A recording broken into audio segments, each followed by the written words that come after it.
차가운 바람이 산골 마을을 휘감고 돌았다. 바위 투성이의 산등성이가 겨울 하늘 아래 굳건히 서 있었고 그 아래 자리 잡은 작은 마을은 마치 시간이 멈춘 듯 고요했다. 이곳 사람들은 대대로 사냥과 가축을 기르며 살아왔다. 삶은 팍팍했지만 그들의 얼굴에는 꾸밈없는 순박함과 강인함이 배어 있었다. 매일 아침 희뿌연 안개 속에서 나무 타는 냄새와 함께 소와 염소의 울음소리가 희미하게 들려왔다. 마을 외곽, 허름한 낡은 축사 한 구석에 다른 개들에게서 떨어진 채 웅크리고 있는 작은 그림자가 있었다. 그 그림자의 주인은 베코라 불리는 어린 강아지였다. 베코는 눈처럼 새하얀 털과 맑고 깊은 푸른 눈을 가진 허스키와 사냥개 사이에서 태어난 잡종견이었다. 같은 배에서 태어난 형제들 중에서도 가장 작고 약했으며 언제나 다른 강아지들에게 먹이를 빼앗기고 으르렁거림을 당했다. 형제들은 뼈다귀를 사이에 두고 서로 으르렁대며 온기를 나누었지만 베코는 언제나 홀로였다. 차가운 흙바닥에 몸을 웅크리고 축사 문틈으로 새어 들어오는 칼바람을 온몸으로 맞았다. 멀리서 들려오는 다른 개들의 먹는 소리, 뼈를 씹는 투박한 소리만이 베코의 귀에 맴돌았다. 베코는 그저 고개를 떨군 채 먼 곳에서 풍겨오는 희미한 고기, 냄새만을 맡을 뿐이었다. 어느 추운 겨울밤이었다. 밖에는 눈보라가 몰아치고 축사 안의 공기마저 살을 애는 듯 차가웠다. 베코는 어떻게든 온기를 찾아보려 몸을 비집고 다른 개들 사이에 끼어들려 했다. 하지만 덩치 큰 사냥개들은 으르렁대며 베코를 거칠게 밀쳐냈다. 베코는 결국 다시 차가운 눈밭 위로 내동댕이 쳐졌다. 그 조그만 몸을 더욱 작게 웅크린 채 베코는 희미하게 빛나는 창문 너머의 사람 온기를 동경 어린 눈으로 바라보았다. 그들은 따뜻한 불 옆에 앉아 정겹게 이야기를 나누고 있었다. 베코의 세상은 언제나 이처럼 외롭고 쓸쓸했다. 사람들이 다가오면 반가워 꼬리를 흔들었지만 돌아오는 것은 싸늘한 시선이나 발길질 뿐이었다. 베코는 인간의 온기를 갈망했지만 그 온기는 언제나 닿을 수 없는 곳에 있었다. 다음 날 아침, 겨울 해가 희미하게 떠오른 아침이었다. 밤새 내린 눈은 온 세상을 하얗게 뒤덮었고 축사 주변은 더욱 적막했다. 베코는 먹이를 찾아 터덜터덜 걷고 있었다. 그때 처마 밑에서 희미한 움직임을 발견했다. 작고 여린 새끼 새 한 마리가 둥지에서 떨어져 차가운 눈밭 위에서 파르르 떨고 있었다. 얼어 죽기 직전인 듯 가녀린 숨만 겨우 내쉬고 있었다. 베코의 굶주린 배는 고통스러울 정도로 비어 있었지만 베코는 순간 새끼 새에게 시선을 고정했다. 자신처럼 약하고 외로운 존재. 본능적으로 다가간 베코는 조심스럽게 자신의 몸으로 새끼 새를 덮어 온기를 나누어 주었다. 조그만 심장이 제 심장과 함께 뛰는 것이 느껴졌다. 차가운 바람이 불어와도 베코는 꿈쩍하지 않았다. 얼마 후 새끼 새의 몸에서 미약하게나마 온기가 느껴지자 베코는 부드럽게 새끼 새를 입에 물었다. 그리고는 사람들이 사는 가장 따뜻해 보이는 집 앞 처마 밑에 새끼 새를 조심스럽게 내려놓았다. 제 목숨 하나 건사하기도 힘든 처지였지만 베코는 말없이 새끼 새를 바라보다가 조용히 몸을 돌려 눈밭 속으로 사라졌다. 이 모든 장면을 창문 너머로 지켜본 한 아이가 있었다. 마을 사냥꾼의 딸, 연희였다. 연희는 태어날 때부터 몸이 약해 늘 집안에서 지내야 했고 다른 아이들처럼 뛰어놀 수 없었다. 그래서인지 연희는 늘 외로운 백회에 마음이 쓰였다.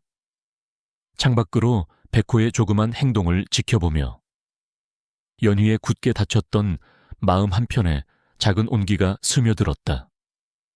백호는 연희에게 단순히 버림받은 강아지가 아니었다. 마치 자신처럼 조용하고 여린 존재였다. 백호의 오른쪽 어깨에는 희미하지만 뚜렷한 번개 모양의 작은 흉터가 있었다. 그 누구도 그 흉터의 유래를 알지 못했다. 어떤 이는 태어날 때부터 있었던 것이라고 했고, 어떤 이는 어미 뱃속에서 사고를 당한 것이라고 했다. 밤이 깊어지면 가끔 백호의 푸른 눈동자가 어둠 속에서 순간적으로 섬광처럼 빛났다 사라지곤 했다. 너무나 짧은 순간이었기에 사람들은 그저 착시 현상이라고 생각할 뿐이었다. 하지만 백호의 눈빛은 마치 깊이를 알 수 없는 우주를 담고 있는 듯 미지의 신비함을 간직하고 있었다. 그 누구도 알지 못하는 백호만의 작은 비밀이었다. 마을에 재앙이 닥쳤다. 겨울이 끝나고 봄이 찾아왔지만 예년과는 사뭇 다른 기운이 감돌았다. 한두 마리씩 시작된 가축들의 죽음은 삽시간에 마을 전체로 퍼져나갔다. 튼튼하던 소들이 비틀거리다 쓰러지고 염소들은 알 수 없는 병으로 마구 죽어나갔다. 밭에 심어놓은 씨앗들은 싹을 틔우기도 전에 말라 비틀어졌고 설상가상으로 마을 사람들마저 하나둘씩 원인을 알 수 없는 열병에 시달리기 시작했다. 고열과 오한에 시달리며 사람들은 기침을 하고 알하누었다. 며칠 전까지만 해도 활기 넘치던 마을은 순식간에 죽음의 그림자가 드리운 채 침묵에 잠겼다. 마을에는 불길한 소문이 돌기 시작했다. 재앙의 원인을 찾지 못하자 사람들은 점차 미신에 의지하기 시작했다. 그 중에서도 가장 강하게 떠오른 것은 마을의 불운을 가져오는 존재에 대한 이야기였다. 그리고 그 시선은 자연스럽게 남들과 다른 백회계로 향했다. 백호는 흰 털과 푸른 눈 때문에 예전부터 종종 마을 사람들에게 불길한 징조로 여겨지곤 했다. 마을의 실질적인 지도자인 김이장 김씨는 완고하고 편협한 사람이었다. 그는 사람들의 불안감을 이용해 자신의 권력을 공고히 하려는 속셈을 가지고 있었다. 김 이장은 마을 사람들이 모인 자리에서 목소리를 높였다. 이것은 하늘이 내린 벌이요. 우리 마을에 재앙을 가져오는 불길한 기운이 깃든 것이 분명하오. 그의 시선은 의도적으로 백호가 있는 축사 쪽을 향했다. 오래전부터 저 하얀 개는 불길한 징조라고 하지 않았소. 저 이질적인 모습이 마을의 평화를 해치고 있는 것이 분명하오. 마을 사람들은 김 이장의 말에 동요했다. 불안과 공포는 이성을 마비시켰고 사람들은 쉬운 희생양을 찾으려 했다. 백호의 주인인 늙은 사냥꾼은 힘없이 고개를 떨구었다. 그는 백호를 처음 데려왔을 때부터 마을 사람들의 곱지 않은 시선을 받아왔다. 자신이 기르던 가축들마저 죽어나가자 그는 더 이상 마을 사람들의 압력을 견딜 수 없었다. 축사문을 닫아 걸고 버텨보려 했지만 굳게 닫힌 문 밖에서 들려오는 거친 고함 소리와 위협적인 발걸음 소리는 노인을 더욱 공포에 떨게 만들었다. 그는 결국 울며 겨자 먹기로 백호를 내놓기로 결정했다. 그날 저녁 김 이장과 몇몇 젊은 장정들이 횃불을 들고 백호의 축사로 몰려왔다. 그들의 얼굴에는 광기와 분노가 뒤섞여 있었다. 백호는 본능적으로 위협을 느꼈다. 낯선 사람들의 험악한 얼굴과 김 이장의 싸늘한 눈빛은 백호의 심장을 얼어붙게 했다. 백호는 뒷걸음질 쳤지만 이미 도망칠 곳은 없었다. 저 불길한 짐승을 당장 끌어내라. 김 이장이 소리쳤다. 백호는 공포에 질려 온몸을 떨었다. 다른 개들은 두려움에 낑낑거리며 축사구석으로 몸을 숨겼다. 백호는 본능적으로 달리기 시작했다. 하지만 도망치는 것이 아니었다. 백호의 발길은 오직 한 곳. 자신에게 유일하게 따뜻한 시선을 보내주었던 연희의 집을 향했다. 백호는 연희의 집 마당으로 달려가 문을 긁었다. 창문 너머로 연희의 모습이 보였다. 연희는 병색이 완연했지만 백호를 향한 걱정스러운 눈빛을 숨기지 못했다. 백호는 간절한 눈빛으로 연희를 바라보았다. 제발 저를 도와주세요. 백호의 눈은 그렇게 말하는 듯했다. 하지만 연희는 그저 창가에 서서 눈물을 흘릴 뿐이었다. 어린 소녀는 아무것도 할 수 없었다. 그 순간 백호의 내면에 잠자고 있던 생존 본능이 격렬하게 깨어났다.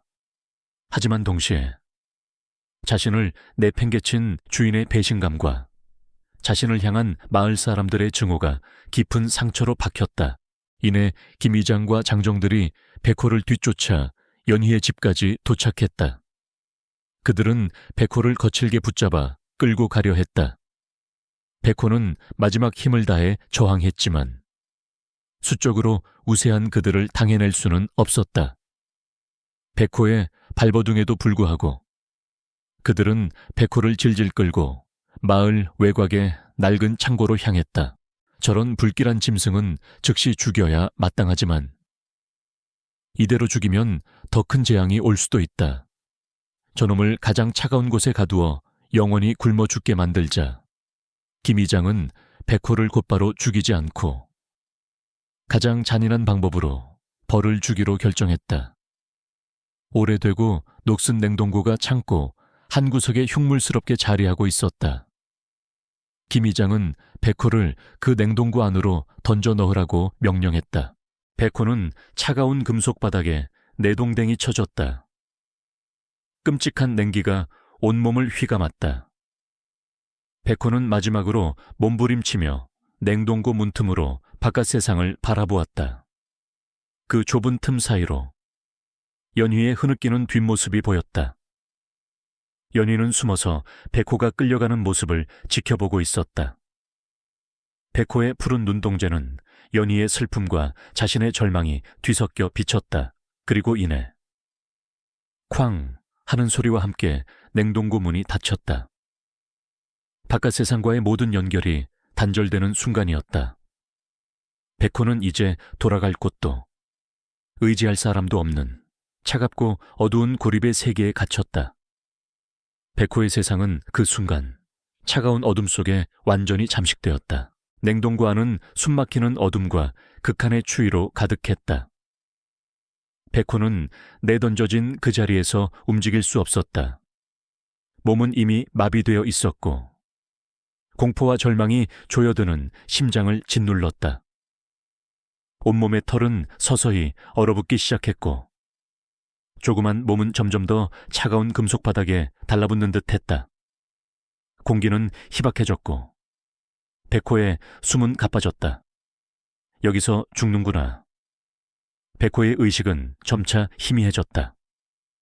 어미의 따스한 품, 짧았던 어린 시절의 햇살, 그리고 연희의 따뜻했던 눈빛이 주마등처럼 스쳐 지나갔다. 의식이 거의 끊어질 무렵 백호의 몸속에서 알 수 없는 변화가 시작되었다. 오른쪽 어깨에 있던 희미한 번개 모양의 흉터가 갑자기 섬광처럼 강렬하게 빛나기 시작했다. 푸른빛이 어둠 속에서 번개처럼 번쩍였고 그 빛은 백호의 온몸으로 퍼져나갔다. 끔찍한 추위가 더 이상 느껴지지 않았다. 아니, 오히려 그 추위가 백호의 몸속으로 흡수되는 듯한 기묘한 감각이 들었다. 마치 얼음 결정이 몸속 깊이 스며들어 새로운 생명을 불어넣는 것 같았다. 백호의 심장은 여전히 뛰고 있었지만 그 박동은 지극히 느리고 고요했다. 일반적인 생명체라면 이미 죽었을 온도와 산소 농도 속에서 백호는 신비로운 동면 상태에 들어선 것이다. 그것은 생존 본능을 뛰어넘는 미지의 힘이었다. 백호는 완전히 정신을 차린 것은 아니었지만 그 조그만 몸은 기적적으로 생명을 유지하고 있었다. 시간이 얼마나 흘렀을까? 몇 시간인지 아니면 며칠인지도 알 수 없었다. 깊은 잠과 같은 상태로 백호는 차가운 어둠 속에 누워 있었다. 그때 끼익 하는 소리와 함께 냉동고 문이 살짝 열리는 소리가 들렸다. 눈부신 빛과 함께 차가운 공기가 냉동고 안으로 쏟아져 들어왔다. 연희였다. 백호가 끌려간 후 연희는 밤새 잠을 이룰 수 없었다. 백호에 대한 미안함과 걱정이 연희의 마음을 짓눌렀다. 결국 연희는 몰래 집을 빠져나와 낡은 창고로 향했다. 작은 손에 든 것은 몇 조각 남은 빵과 낡은 담요 한 장이었다. 혹시라도 백호가 살아있을까 하는 신라 같은 희망을 안고 연희는 조심스럽게 냉동고 문을 열었다. 눈앞에 펼쳐진 광경에 연희는 숨을 들이켰다. 백호는 온몸이 하얗게 서리로 뒤덮인 채 마치 얼음 조각상처럼 굳어 있었다. 백호의 몸에서 뿜어져 나오는 냉기는 냉동고 안의 공기를 더욱 차갑게 만들었다. 백호야, 백호. 연희는 조심스럽게 이름을 불렀다. 하지만 백호는 아무런 미동도 없었다. 연희는 절망감에 휩싸였다. 그때였다. 연희의 눈에 들어온 것은 백호의 푸른 눈이었다. 백호의 눈동자가 아주 미약하게, 하지만 분명하게 희미한 푸른빛을 발하고 있었다. 그리고 그 빛은 번개 모양 흉터에서 시작되어 온몸으로 퍼져나가는 듯 했다. 연희는 몸에서 알 수 없는 차가운 기운이 확 느껴지는 것을 보았다. 단순한 냉기가 아니었다. 심장을 오싹하게 만드는, 그러나 동시에 묘한 신비로움을 가진 기운이었다. 연희는 본능적으로 두려움을 느꼈다. 자신이 본 것이 무엇인지 이해할 수 없었다. 백호가 죽은 것인지, 아니면 알 수 없는 생명력을 발산하고 있는 것인지. 너무나도 무섭고 혼란스러웠지만 동시에 백호가 아직 살아있다는 작은 희망의 불씨를 본 것만 같았다. 백호야, 살아있는 거니? 연희는 조심스럽게 백호의 얼어붙은 몸에 손을 뻗었다. 손끝에 닿는 차가운 감촉에 연희는 깜짝 놀라 손을 거두었다. 백호는 여전히 미동도 없었다. 그저 눈에서 희미한 빛이 깜빡일 뿐이었다. 연희는 자신이 할 수 있는 일이 아무것도 없다는 사실에 다시금 눈물을 흘렸다. 가져온 빵과 담요는 아무 소용이 없었다. 너무나 두렵고 너무나 무서웠다. 연희는 냉동고 문을 다시 서둘러 닫았다. 쾅 하는 소리와 함께 다시 어둠과 냉기가 백호를 집어삼켰다. 연희는 두려움에 질린 채 창고를 뛰쳐나왔다. 자신이 본 것이 착각이었을까, 아니면 백호가 정말로 어떤 알 수 없는 힘을 가지고 있는 걸까? 연희의 마음속에는 혼란과 함께 작은 희망이 뒤섞여 피어났다. 얼마 후 김 이장이 창고 문을 열고 들어섰다. 혹시 백호가 죽지 않고 살아남았을까 하는 불안감 때문이었다. 그는 조심스럽게 냉동고 문을 살짝 열어보았다. 그리고 김 이장의 눈에 얼음으로 뒤덮인 백호의 몸에서 희미하게 깜빡이는 푸른빛이 스쳐 지나갔다. 흡! 김 이장은 저도 모르게 숨을 들이켰다. 뭐지, 귀신인가? 그는 자신이 본 것이 착각이거나 혹은 불길한 징조라고 생각했다. 그 푸른 빛은 김 이장의 마음속에 백호에 대한 두려움을 더욱 깊이 심어주었다. 저것은 분명 악귀가 씌인 짐승이다. 완전히 없애야 해. 김 이장은 백호가 단순한 강아지가 아님을 어렴풋이 느꼈지만 그 사실을 인정하기 싫었다. 오히려 그 알 수 없는 현상에 대한 두려움을 백호를 향한 증오로 바꾸었다. 김 이장은 즉시 마을 사람들을 소집했다. 저 불길한 짐승이 죽지 않고 살아남으려 하고 있어. 그것은 분명 악한 영혼이 깃들어 우리를 괴롭히려는 것이오. 저것을 완전히 없애야만 우리 마을의 재앙이 끝날 것이오. 김 이장은 과장된 몸짓과 목소리로 사람들의 공포를 자극했다. 그는 백호가 죽지 않고 살아있다는 사실을 숨긴 채 백호가 악귀에 씌였다고 선동했다. 그리고는 마을 사람들에게 창고 주변을 철저히 막고 아무도 접근하지 못하게 하라고 명령했다. 며칠 안에 성대한 악귀 퇴치, 의식을 치르고 백호를 끌어내 불태워버리겠다고 선언했다. 그의 목소리에는 권력에 대한 탐욕과 함께 알 수 없는 두려움이 뒤섞여 있었다. 김 의장은 그렇게 자신의 권력을 더욱 굳건히 하려 했고 백호의 운명은 피할 수 없는 파국으로 치닫고 있었다. 마을 사람들은 김 의장의 말에 맹목적으로 따랐고 백호가 갇힌 창고 주변은 마치 재앙의 근원지처럼 접근 금지 구역이 되었다. 며칠 후 마을에는 음산한 기운이 감돌았다. 김 의장의 명령에 따라 마을 사람들은 창고 주변을 두껍게 통나무로 에워싸고 날카로운 나뭇가지들로 울타리를 쳤다. 마치 악귀를 가두는 성벽처럼 보였다. 그날 밤 마을의 모든 횃불이 재물, 의식기 열릴 희생의 구덩이를 향했다. 마을 외곽, 깊고 차가운 골짜기에 자리한 그곳은 마을 사람들이 불길한 물건이나 버려진 가축들을 내다 버리는 곳이었다. 그곳은 버려진 존재들의 마지막 안식처이자 동시에 절망의 상징이었다. 백호는 차가운 냉동고 안에서 의식과 무의식의 경계를 오가고 있었다. 알 수 없는 푸른 에너지 덕분에 생명은 유지되고 있었지만 육체는 여전히 얼어붙은 채 고통스러웠다. 시간이 지날수록 그 신비한 에너지마저도 서서히 고갈되어 가는 것을 느꼈다. 몸속 깊은 곳에서부터 차가운 마비감이 다시금 올라왔다. 숨이 멎을 것만 같았다. 낡은 냉동고 문이 다시 한번 열렸다. 김 의장과 건장한 사내들이 백호를 끌어내기 위해 왔다. 백호의 몸은 이미 얼어붙어 딱딱하게 굳어 있었다. 그들은 백호를 밧줄로 꽁꽁 묶어 질질 끌고 나갔다. 뻣뻣하게 굳은 백호의 몸은 차가운 바닥에 질질 끌려갔다. 찢어지는 듯한 고통이 온몸을 휘감았지만 백호는 신음소리조차 낼 수 없었다. 마치 살아있는 시체처럼. 백호는 마을 사람들의 증오, 어린 시선 속에서 끌려갔다.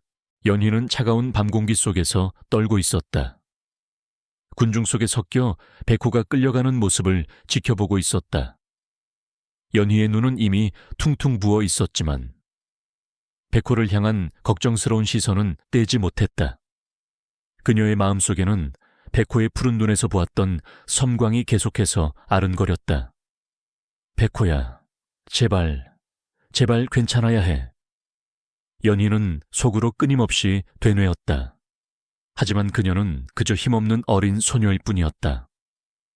아무것도 할 수 없는 자신의 무력함에 연희는 더욱 절망했다. 마을 사람들은 공포와 분노에 휩싸여 있었다.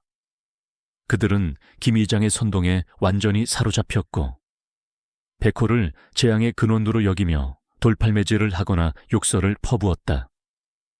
그들의 얼굴에는 이성을 잃은 광기가 서려 있었다.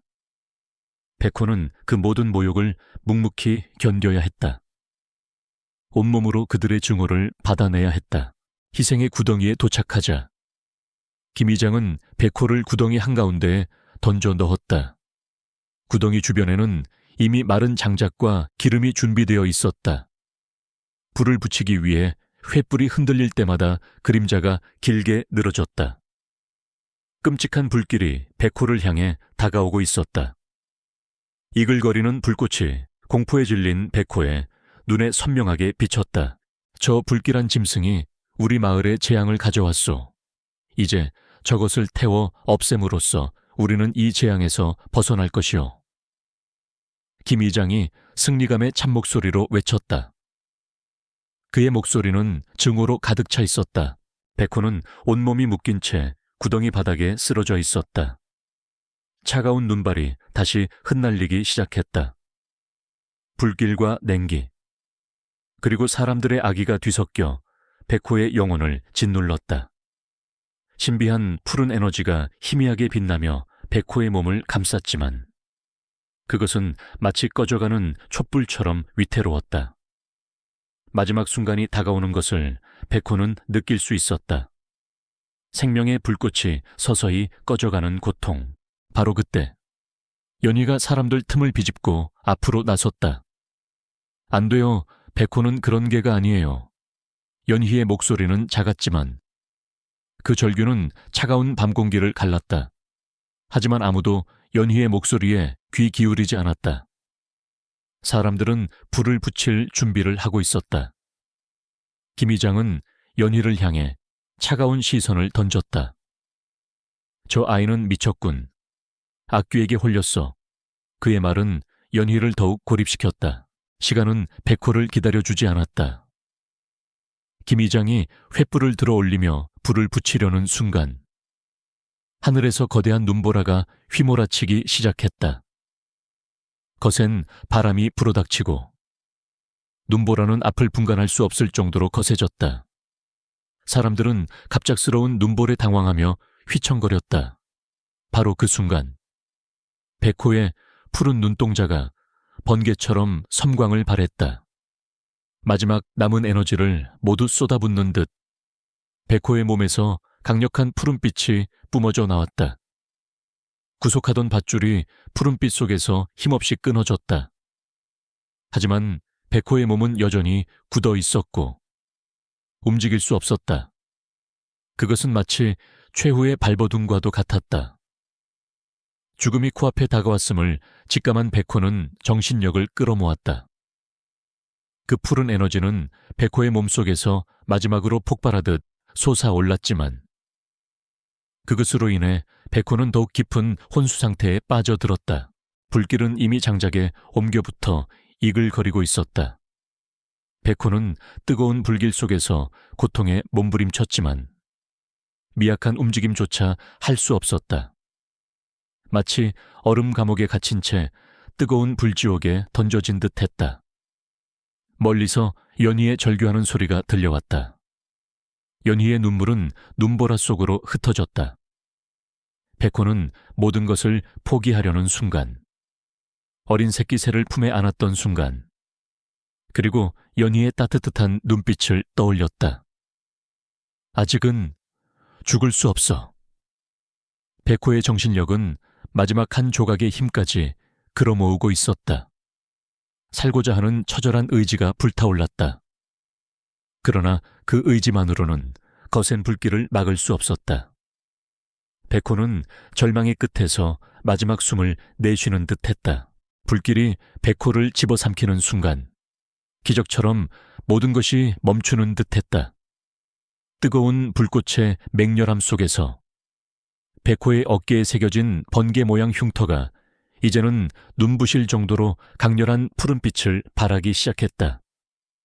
그 푸른빛은 순식간에 백호의 온몸을 휘감았고 놀랍게도 불길은 그 빛을 뚫지 못했다. 마치 투명한 얼음 갑옷이 백호의 몸을 감싸고 있는 듯했다.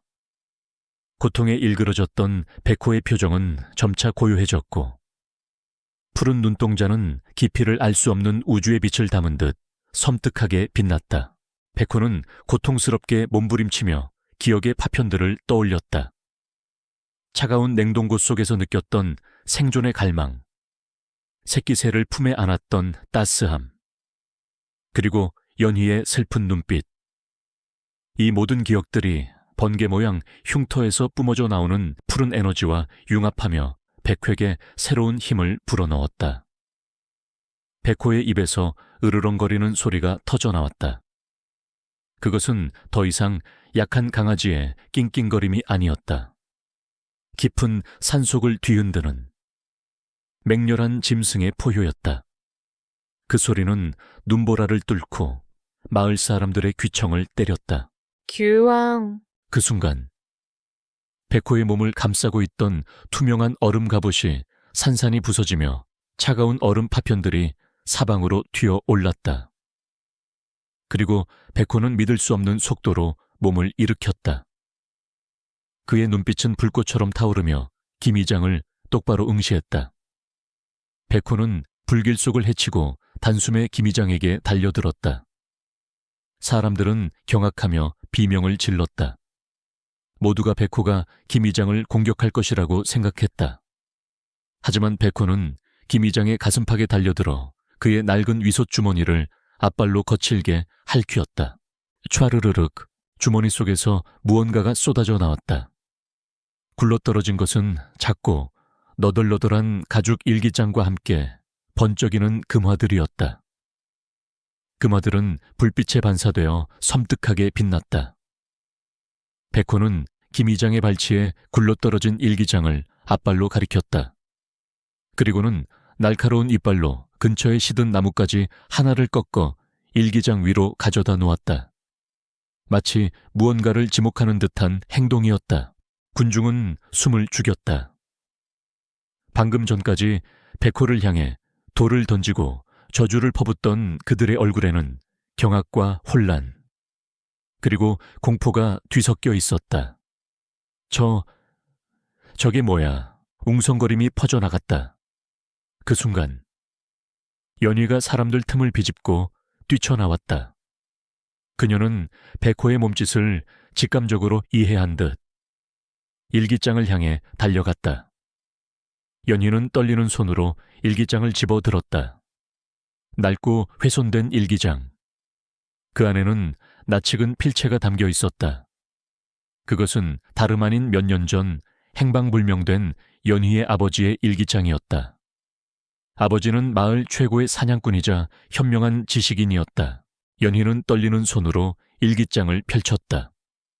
어둠 속에서도 그녀의 눈은 빛났다. 일기장의 한 페이지에 낯선 식물의 그림과 함께 정교한 약초학적 기록들이 적혀 있었다. 그리고 그 옆에는 아버지의 필체로 이렇게 쓰여 있었다. 마을 샘물 상류에 자생하는 맹독성 버섯. 이 버섯이 물에 닿으면 샘물이 오염되어 가축과 사람에게 치명적인 병을 일으킨다. 김 이장이 이 사실을 알면서도 외부 상인에게 샘물을 독점 공급하고 있었다. 연희는 더듬거리며 일기장의 내용을 소리내어 읽기 시작했다. 그녀의 목소리는 처음에는 떨렸지만 점차 확신의 참 목소리로 변했다. 이게 다 나와 있어요. 우리 아버지가 쓰신 거예요. 마을의 샘물이 오염된 거래요. 김 이장이 알고 있었어요. 연희의 말이 끝나자 군중 사이에서 술렁임이 터져 나왔다. 그들은 혼란스러운 눈빛으로 일기장과 김 이장을 번갈아 보았다. 김 이장은 얼굴이 창백해진 채 뒷걸음질 쳤다. 그의 눈빛은 당황스러움과 함께 비열한 기색이 스쳐 지나갔다. 일기장과 함께 떨어진 금화들은 김 이장의 탐욕과 죄를 명백히 드러냈다. 마을 사람들은 오랫동안 존경해왔던 김 이장의 추악한 민낯을 목격하고 충격에 휩싸였다. 백호는 그 자리에 당당히 서 있었다. 불길은 이미 꺼져 있었고 눈보라 속에서 그의 하얀 털은 더욱 선명하게 빛났다. 그의 푸른 눈동자는 이제 더 이상 공포나 절망을 담고 있지 않았다. 그 안에는 지혜와 정의, 그리고 굳건한 의지가 담겨 있었다. 마을 사람들의 시선은 백호를 향했다. 처음에는 증오와 두려움으로 가득 찼던 그들의 눈빛이 점차 의구심, 경이로움, 그리고 마침내 경외심으로 변해갔다. 백호는 그들의 영웅이었다. 자신들을 재앙에서 구원한 기적의 존재였다. 그들의 환호와 탄성이 얼어붙은 골짜기를 가득 채웠다. 백호의 승리는 단순한 생존의 승리가 아니었다. 그것은 진실의 승리였고 오해와 편견을 넘어선 정의의 승리였다. 새벽 동이 터오자 얼어붙었던 희생의 구덩이는 전날 밤의 광기, 어린 분위기 대신 수겨남으로 가득 찼다. 김 이장은 마을 사람들의 손에 꽁꽁 묶인 채로 구덩이 한가운데 무릎 꿇고 있었다. 그의 얼굴은 잿빛으로 변해 있었고 이글거리던 탐욕의 눈빛은 공포에 질려 초점을 잃었다. 연희가 아버지의 일기장과 함께 떨어진 금화들을 마을 사람들 앞에 내보이자 김 이장의 죄는 명백하게 드러났다. 저것은 아니오. 그저 우연히 주머니에서 떨어진 것일 뿐이오. 나는 결백하오. 김 이장은 마지막까지 발악하며 변명하려 했지만 그의 목소리에는 이미 힘이 없었다. 마을 사람들은 더 이상 김 이장의 거짓말에 속지 않았다. 그들은 전날 밤의 분노 대신 차가운 실망감과 배신감에 휩싸여 있었다. 이장님은 우리를 속였어. 병든 가축들을 고치지 않고 오히려 병을 이용해 우리를 겁박했어. 우리 아버지가 돌아가신 것도 다 저 사람 때문이야. 여기저기서 울분 섞인 목소리가 터져 나왔다. 김 이장은 결국 마을 사람들의 손에 이끌려 지역 관하로 넘겨졌다. 샘물 오염과 사기, 그리고 마을 사람들을 선동한 죄로 그는 엄중한 처벌을 받게 될 것이 분명했다. 그의 모든 권력과 명예는 한순간에 무너져 내렸다. 김 이장이 사라지자 마을에는 비로소 맑은 공기가 들어서는 듯 했다. 연희는 백호의 도움으로 아버지의 일기장에 기록된 맹독성 버섯의 정확한 위치를 찾아냈다. 마을 사람들은 힘을 합쳐 샘물 상류의 오염원을 제거하고 맑은 물이 다시 흐르도록 정화 작업을 시작했다. 신기하게도 샘물이 정화되자 열병에 시달리던 마을 사람들의 증세가 호전되기 시작했고 남아있던 가축들도 기력을 되찾았다. 백호의 기적 같은 생존과 진실 폭로가 마을 전체를 구원한 셈이었다. 백호는 더 이상 불길한 짐승이 아니었다. 그는 마을의 수호신이자 영웅으로 추앙받았다. 사람들은 백호를 볼 때마다 고개를 숙여 인사했고 아이들은 백호의 하얀 털을 쓰다듬으며 놀았다. 백호는 이제 더 이상 외로운 존재가 아니었다. 특히 연희는 백호의 가장 소중한 존재가 되었다. 연희는 아버지의 일기장을 바탕으로 약초와 자연에 대한 지식을 쌓아나갔다. 백호는 연희가 마을 사람들을 돕기 위해 약초를 캐러 갈 때마다 그림자처럼 연희의 곁을 지켰다. 백호는 단순히 연희의 반려견이 아니라 세상의 이치를 아는 현자이자 연희의 든든한 동반자가 되었다. 어느 날 저녁, 마을의 재건이 어느 정도 마무리되던 때였다. 백호는 연희의 무릎에 머리를 기대고 따뜻한 모닥불 앞에 앉아 있었다. 불꽃이 백호의 푸른 눈동자에 비쳐 반짝였다. 연희는 부드럽게 백호의 하얀 털을 쓰다듬으며 나지막이 속삭였다. 백호야, 우리가 정말 많은 일을 겪었지. 때로는 무섭고, 때로는 슬펐어. 하지만 너는 나에게, 그리고 우리 마을에 큰 선물을 주었어. 아버지가 돌아가신 후 나는 혼자라고 생각했어. 모든 것이 암울했지. 하지만 네가 아니었다면 아버지가 남기신 진실도, 마을을 구할 방법도 찾지 못했을 거야. 네가 나에게 용기를 주었고 마을 사람들에게 희망을 주었어. 너의 그 신비로운 힘이 어디서 온 것인지는 모르겠지만 나는 네가 정말 특별한 존재라는 걸 알아. 백호는 연희의 손을 핥으며 그녀의 말에 동의하는 듯했다. 백호의 눈빛은 깊고 고요했다. 그는 자신이 겪었던 고통과 절망, 그리고 그 속에서 피어난 기적 같은 힘의 의미를 되새기는 듯했다. 모든 역경을 이겨내고 얻은 새로운 삶, 그리고 연희와 함께 만들어갈 미래에 대한 기대감이 백호의 마음을 가득 채웠다. 연희와 백호는 함께 침묵 속에서 모닥불을 바라보았다. 차가운 겨울이 지나고 마침내 따뜻한 봄이 찾아온 듯한 평화로운 순간이었다. 수년의 세월이 흐르는 동안 마을은 완전히 새로운 모습으로 탈바꿈했다. 오염되었던 샘물은 수정처럼 맑게 흐르고 그 물을 마신 가축들은 튼튼하게 자라 마을의 활력소가 되었다. 푸른 나무들이 산등성이를 가득 메웠고 밭에서는 풍성한 곡식들이 황금빛 물결을 이루었다. 더 이상 병든 가축도 열병에 시달리는 마을 사람도 없었다. 김 이장의 탐욕으로 인해 한때 죽음의 그림자가 드리웠던 마을은 이제 생명력과 평화가 가득한 곳으로 변모했다. 연희는 이제 어엿한 숙녀로 성장했다. 그녀는 아버지의 일기장에 담긴 지식과 백호의 남다른 통찰력을 바탕으로 마을의 지혜로운 치유자가 되었다. 연희는 아침 일찍 들판으로 나가 약초를 캐고 병든 이들을 돌보며 아픈 가축들을 보살폈다. 그녀의 손길은 따뜻했고 그녀의 조언은 언제나 마을 사람들에게 큰 도움이 되었다. 그녀는 더 이상 약하고 병약했던 어린 소녀가 아니었다. 굳건한 의지와 따뜻한 마음을 가진 마을에 없어서는 안 될 존재가 되었다. 그리고 백호는 단순한 강아지를 넘어 마을의 상징이자 살아있는 전설이 되었다. 그의 하얀 털은 여전히 눈부셨고 푸른 눈동자는 여전히 깊은 신비로움을 간직하고 있었다. 그는 연희의 그림자처럼 언제나 그녀의 곁을 지켰다. 연희가 약초를 캐러 산에 오르면 백호는 험한 길을 먼저 나서 길을 안내했고 연희가 아픈 아이를 돌볼 때면 조용히 곁에 앉아 온기를 나누어 주었다. 백호는 마을 사람들에게 경외의 대상이었다. 사람들은 그를 통해 역경을 이겨내는 용기와 진실의 소중함을 배웠다. 마을은 더 이상 미신과 편견에 사로잡히지 않았다.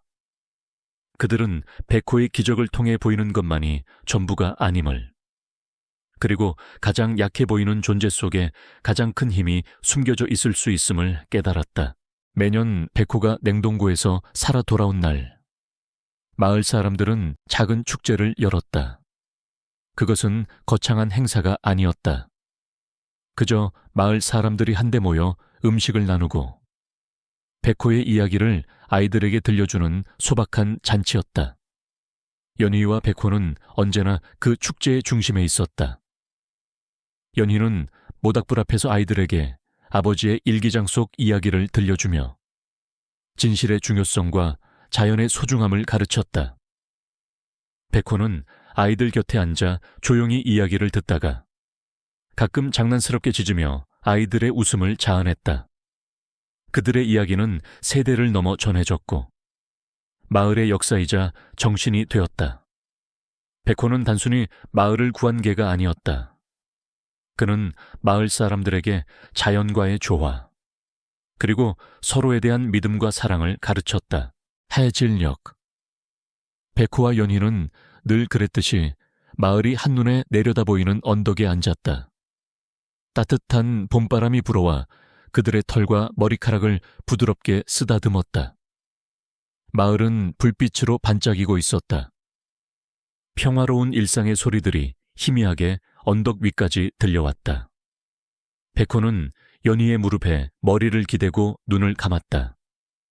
그의 푸른 눈동자는 지는 해에 주홍빛이 반사되어 묘한 빛을 띠었다. 그 빛은 여전히 신비로웠지만 이제는 고통이나 슬픔 대신 깊은 만족감과 평화로움으로 가득 차 있었다. 연희는 백호의 어깨에 남은 희미한 번개 모양 흉터를 가만히 쓰다듬었다. 이제는 거의 사라진 듯한 그 흉터는 백호가 겪었던 고난의 흔적이자 동시에 그가 얻은 기적 같은 힘의 상징이었다. 연희는 살며시 미소 지었다. 그녀는 백호와 함께라면 어떤 어려움도 이겨낼 수 있을 것이라 믿었다. 두 번째 봄을 맞이한 마을처럼 백호와 연희의 삶에도 영원한 봄날이 계속될 것임을 예고하는 듯한 평화로운 순간이었다. 이야기를 마치며 여러분께 작은 질문을 드리고 싶습니다. 삶의 가장 어두운 순간, 당신은 어떤 기적을 꿈꾸고 있나요? 그리고 그 기적을 위해 당신은 어떤 작은 행동부터 시작할 수 있을까요? 이 이야기가 당신의 마음에 따뜻한 울림으로 남아 당신만의 두 번째 봄을 맞이하는데 작은 영감이 되기를 바랍니다.